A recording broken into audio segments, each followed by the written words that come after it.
Hello everyone, welcome back to Raj talks. The Raja Saab, writer director Maruti.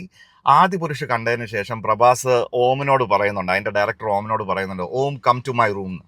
ഇപ്പൊ ഇതിന്റെയൊക്കെ ഒരു result അറിഞ്ഞതിന് ശേഷം മിക്കവാറും Prabhas Om come to my farm house, അവിടെ ഒരു കുഴി തോണ്ടി ഇതിനെ കുഴിച്ചിടാൻ പോവുകയാണെന്നായിരിക്കും പറയാൻ പോകുന്നത്. അമ്മാതിരി മോശം എക്സ്പീരിയൻസ് ആയിരുന്നു ആകെ മൊത്തത്തിൽ പറയുകയാണെങ്കിൽ. എനിക്ക് 3 മണിക്കൂറുള്ള പടം ഏതാണ്ട് 2.5 മണിക്കൂറും ഇങ്ങനെ ഉറക്കം തൂങ്ങി കണ്ട് ഒരു ഹൈ മൊമെന്റ്സും തരാതെ വളരെ കുറച്ച് പോസിറ്റീവ്സ് മാത്രമേ എനിക്ക് ഇതിനെക്കുറിച്ച് പറയാനുള്ളൂ. പോസിറ്റീവ് ഞാൻ ആദ്യം പറയാം, അതാകുമ്പോൾ പെട്ടെന്ന് തീരും. ഈ പടം തുടങ്ങുമ്പോൾ തന്നെ ആദ്യമേ എഴുതി കാണിക്കുന്നുണ്ട്, ഒരു സൂപ്പർസ്റ്റിഷനിലും പ്രൊമോട്ട് ചെയ്യുന്നില്ല എന്നുള്ളൊരു സ്റ്റാച്യുവറി വാർണിംഗ് ഇതിനകത്ത് എഴുതി കാണിക്കുന്നുണ്ട്. അത് വളരെ നല്ലൊരു കാര്യമാണ്. കാരണം ഇതുപോലെ ഒരുപാട് എന്താ പറയുക, അന്ധവിശ്വാസങ്ങളൊക്കെ ഒരു സിനിമയിൽ കാണിക്കുമ്പോൾ, അല്ലെങ്കിൽ അങ്ങനത്തെ കാര്യങ്ങൾ കാണിക്കുമ്പോൾ, ഈ സിഗരറ്റ് വലിയ ആരോഗ്യത്തിന് ഹാനികരമെന്ന് പറയുന്നത് പോലെ ഇതുപോലെ എഴുതി കാണിക്കുന്നത് തീർച്ചയായിട്ടും നല്ലതാണ്. പിന്നെ ഇതിനകത്തൊരു ടൈറ്റിൽ കാർഡ് വരുന്നുണ്ട്. ഇപ്പൊ ടൈറ്റിൽ കാർഡ് എല്ലാവരും ഭയങ്കരമായിട്ട് വർക്ക് ചെയ്യുന്നത് കൊണ്ട് തന്നെ ഇതിനകത്തുള്ള പ്രഭാസിന്റെ ടൈറ്റിൽ കാർഡ് കൊള്ളാം. ആക്ച്വലി നല്ല രസമായിട്ട് വന്നിട്ടുണ്ട്. പുള്ളിയുടെ എല്ലാ പടങ്ങളുടെയും ആസ് യൂഷ്വൽ എല്ലാ ടൈറ്റിൽ കാർഡ് പോലെയും ഋഷഭയുടെയും ടൈറ്റിൽ കാർഡ് നല്ലതായിരുന്നല്ലോ. അപ്പം ഇതും നല്ലതായിരുന്നു. പിന്നെ ഇതിന്റെ ഒരു വേൾഡ് ബിൽഡിങ്ങിന് വേണ്ടിയിട്ട് ഉപയോഗിച്ചിരിക്കുന്ന VFX, കൽക്കി പോലെ ടോപ്പ് നോച്ച് VFX എന്നൊന്നും പറയുന്നില്ല, പക്ഷെ ഇതിനകത്ത് ഉപയോഗിച്ചിരിക്കുന്നത് മോശമായി പോയിട്ടില്ല, ആ ഒരു രീതിയിൽ വന്നിട്ടുണ്ട്. തമന്റെ BGM എല്ലായിടത്തും എക്സൽ ചെയ്യുന്നില്ലെങ്കിലും ചില പാട്ടൊക്കെ പുള്ളിക്ക് വേറെ വഴിയൊന്നുമില്ല. അമ്മാതിരി ഡപ്പാങ്കൂത്ത് സാധനം വേണമെന്ന് പറയുമ്പോൾ പുള്ളി എന്തുണ്ടാക്കി കൊടുക്കാനാണ്. പക്ഷെ ബാക്ക്ഗ്രൗണ്ട് സ്കോർസ് ഒക്കെ അത്യാവശ്യം നന്നായിട്ട് എലിവേറ്റ് ചെയ്യുന്നുണ്ട്. ബിൽഡിങ്ങിന്റെ അകത്ത് ഒരു മാൻഷൻ കാണിക്കുന്നുണ്ട് ട്രെയിലറിലൊക്കെ. ഒരു കോട്ട, ആ കോട്ടയ്ക്കകത്ത് വരുമ്പോഴൊക്കെയുള്ള BGM, ലാസ്റ്റ് ഫൈറ്റ് സീക്വൻസിലെ BGM, ഈ പൂജയൊക്കെ നടക്കുന്ന അങ്ങനത്തെ സമയത്തുള്ള BGM, അതൊക്കെ പൊളിച്ചിട്ടുണ്ട്. അതൊക്കെ മാത്രമേ ഉള്ളൂ. പിന്നെ ഇതിനകത്ത് ആക്ടിങ്ങിൽ ആരുടെയും തന്നെ ഒട്ടും ഇംപ്രസീവ് അല്ല. പക്ഷെ ബോബൻ ഇറാനിയെ ഉപയോഗിച്ചിട്ടുണ്ട്. വളരെ കുറച്ച് നേരത്തേക്ക് പുള്ളി വന്നു പോകുന്നു ഒരു സൈക്കാട്രിസ്റ്റ് ക്യാരക്ടറായിട്ട്. ഡോക്ടർ പത്മഭൂഷൺ, അങ്ങനെ അതാണ് പുള്ളിയുടെ പേര്. പുള്ളി വന്ന് ഒരു ഫേസ് ഓഫ് സീനുണ്ട് സഞ്ജയ് ദത്തുമായിട്ട്. അവർ നന്നായിട്ട് പുള്ളി ചെയ്തിട്ടുണ്ട്. അത് കാണുമ്പോൾ തന്നെ ഈ സീരിയലിലൊക്കെ അടിച്ചു കൊന്ന് നമ്മൾ ഭിത്തി തൂക്കുമല്ലോ മാലയിട്ടിട്ട്, ബോബൻ ഇറാനി അപ്പം തന്നെ നെക്സ്റ്റ് സീനിൽ കൊന്ന് പുറത്തയക്കുന്നുണ്ട്. ഇതൊക്കെ ഒരു സ്പോയിലർ ആണോ എന്ന് ചോദിച്ചാൽ ഈ പടത്തിൽ സ്പോയിലർ ഒന്നും ഇല്ലടേ, ഒന്നുമില്ല ഈ പടത്തിലൊന്നും. എന്താ പറയുക, ഇത്രയും വലിയ സ്റ്റാർസും ഇത്രയും പ്രൊഡക്ഷൻ കോസ്റ്റ് ഒക്കെ ഉള്ള കാണാനുണ്ട്, ആ റിച്ച്നെസ് കാണാനുണ്ട്. ഭയങ്കര കളർഫുള്ളാണ്, ഒരു രക്ഷയില്ല.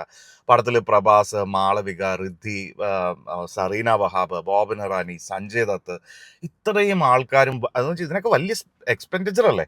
ആ സംഭവങ്ങളൊക്കെ വെച്ചിട്ട് ഇവർക്ക് ഇങ്ങനെ ഒരു പ്രൊഡക്റ്റാണ്, ഒരു എല്ലാം പാൻ ഇന്ത്യൻ നോക്കുന്നതിന് വേണ്ടിയിട്ടാണെന്ന് തോന്നുന്നു ഇങ്ങനത്തെ സ്റ്റാർസിനെയൊക്കെ കൊണ്ടുവരുന്നത്. സറീന വഹാബിനെയൊക്കെ ഒരു വളരെ പവർഫുൾ ആയിട്ടുള്ള ഒരു സെക്കൻഡ് ഹാഫിലോട്ട് പ്രൊജക്റ്റ് ചെയ്യേണ്ട ഒരു സീനും അതിൻ്റെ ആവശ്യകതയുണ്ട്. അതൊക്കെ ഫ്ലാറ്റാണ്. പുള്ളിക്കാരിക്ക് അത്രയും ലിഫ്റ്റ് ചെയ്യാൻ പറ്റുന്നില്ല. ഒരു ഫ്രഷ്നെസ് ഉണ്ട്, പുള്ളിക്കാരി ഇങ്ങനെ ഒരു റോളിൽ കണ്ടിട്ടില്ല. പക്ഷെ അതിൽ ആ ഒരു പുള്ളിക്കാരുടെ ചെറുപ്പകാലം അഭിനയിച്ചിരിക്കുന്ന ആൾ നന്നായിട്ട് ചെയ്തിട്ടുണ്ട്. പക്ഷെ വേറൊരു ലെവലിലോട്ട് എത്തിക്കാൻ പറ്റുമെന്ന് ചോദിച്ചാൽ സറീന വഹാബിന് അത് പറ്റിയിട്ടില്ല. ഒട്ടുമിക്ക ആക്ടേഴ്സിന് ആർക്കും തന്നെ പറ്റിയിട്ടില്ല. പ്രഭാസ് തമാശ, സർക്കാസം എന്നൊക്കെ പറഞ്ഞ് കഷ്ടപ്പെടുന്നുണ്ട്. പുള്ളിയുടെ മുഖത്തിന് തന്നെ ബാഹുബലിക്ക് ശേഷം കാണുന്ന എല്ലാ പടത്തിലും ഒരുപാട് പ്രശ്നങ്ങൾ കാണുന്നുണ്ട്. ഇതിനകത്ത് പുള്ളിക്ക് ഡാൻസ് ചെയ്യാൻ പറ്റുന്നില്ല. പുള്ളി ടയേർഡാണ് ശരിക്കും. എന്താ പറയുക, കോക്കണ്ണന്റെ ഭാഷയിൽ പറയുകയാണെങ്കിൽ വയ്യ എന്ന് പറയില്ലേ, ആ രീതിയാണ്. പുള്ളിക്ക് വയ്യ. പുള്ളിക്ക് ഡാൻസ് കളിക്കാനോ അങ്ങനെ എന്തെങ്കിലുമൊക്കെ ചെയ്യാനോ ഒന്നും പറ്റുന്നില്ല. പിന്നെ ഈ പടത്തിന്റെ ഒരു ബേസ് കോൺസെപ്റ്റ് ശരിക്കും രസമുണ്ട്. അത് ഇങ്ങനത്തെ ഒരു തട്ടുപൊളിപ്പൻ ഇതിനകത്ത് അവർ കൊണ്ടുവരുമെന്ന് പോലും ഞാൻ പ്രതീക്ഷിച്ചില്ല. പക്ഷെ അത് ഡെവലപ്പ് ചെയ്യാനോ അത് മെനക്കെട്ട് അത് എക്സ്പ്ലെയിൻ ചെയ്യാനോ ചെയ്യുന്നതിന് പകരം 3 നായികമാർ അവരിങ്ങോട്ട് വന്ന് ഇടിച്ച് പ്രേമിക്കുക. സെയിം ഐറ്റം സോങ്, കൊയ് യഹാ നച്ച നച്ച, ആ പാട്ട് നന്നായിട്ട് വന്നിട്ടുണ്ട്. പക്ഷെ പാട്ടിലെ ലിറിക്സ് കേൾക്കാത്ത രീതിയിൽ അതിനെ റീമിക്സ് ചെയ്ത് നശിപ്പിച്ചിട്ടുണ്ട്. പിന്നെ ഈ പടം എന്നൊക്കെ പറഞ്ഞു കഴിഞ്ഞാൽ heavily inspired from lord of the റിങ്സിന്റെ ഗെറ്റപ്പ്, കിങ് കോങ്ങിലെ സീന്, അരുന്ധതി, ഇൻസെപ്ഷൻ, അങ്ങനെ ഇങ്ങനത്തെ ഒരുപാട് പടങ്ങളുടെ ഛായയൊക്കെ നമുക്ക് അവിടെ ഇവിടെയൊക്കെ തോന്നും. പക്ഷെ ഇതിന് ഇതിൻ്റെതായിട്ടുള്ളൊരു സോൾ ഉണ്ട്, ടു ബി ഓണസ്റ്റ്.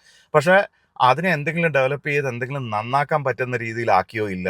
അത് എടുത്ത് നല്ല രീതിയിൽ കൺഫ്യൂസും ആക്കി.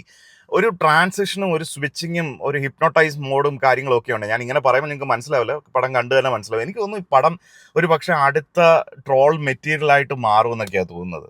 പിന്നെ ഈ പുള്ളി ഈ ലുങ്കി പൊക്കി പിടിച്ച് വരുന്ന ഒരു സീനും പരിപാടിയൊക്കെ ഇതിനകത്ത് കാണിച്ചിട്ടുണ്ട്. ഇത് പുള്ളിയുടെ പഴയ പടങ്ങളൊന്നും ഞാൻ അധികം കണ്ടിട്ടില്ല.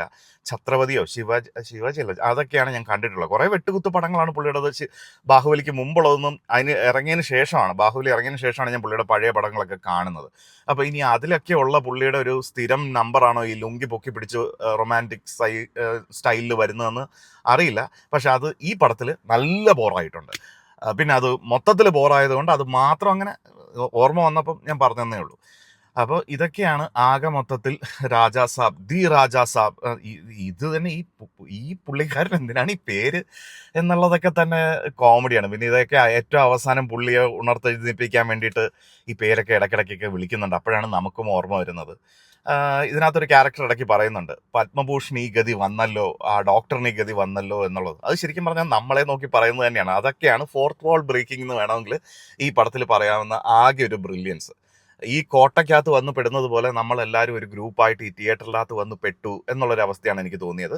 എക്സെപ്റ്റ് ലാസ്റ്റ് ഒരു 10 മിനിറ്റ് അന്യായ സ്വാഗ്, പുള്ളിയുടെ ഒരു ഫൈറ്റ് സീക്വൻസും കാര്യങ്ങളും ഒരു പരിപാടിയൊക്കെ ഉണ്ട്. പുള്ളി ബോഡിയൊക്കെ അതിന് വേണ്ടിയിട്ട് നല്ല ഇതായിട്ടുണ്ട്. പക്ഷെ പുള്ളിക്ക് മൊത്തത്തിൽ എന്തൊക്കെയോ പ്രശ്നം ഉള്ള പോലെ എനിക്ക് തോന്നിയതാണോ, കണ്ടവർ തീർച്ചയായിട്ടും അഭിപ്രായം രേഖപ്പെടുത്തുക. എനിക്ക് ഇങ്ങനത്തെയൊക്കെ പ്രശ്നങ്ങൾ തോന്നി. പുള്ളിയുടെ മുഖവും കാര്യങ്ങളും ആക്ടിങ്ങും ഒരു എനർജി ഇല്ലായ്മയും ആ ലാസ്റ്റ് 10 മിനിറ്റ് ഒഴിച്ച്. അല്ലാതെ ഈ പടത്തിൽ ഒന്നുമില്ല ഗൈസ്. കണ്ടവരെന്തായാലും അവരവരുടെ അഭിപ്രായം രേഖപ്പെടുത്തുക. അപ്പോൾ see you on next video.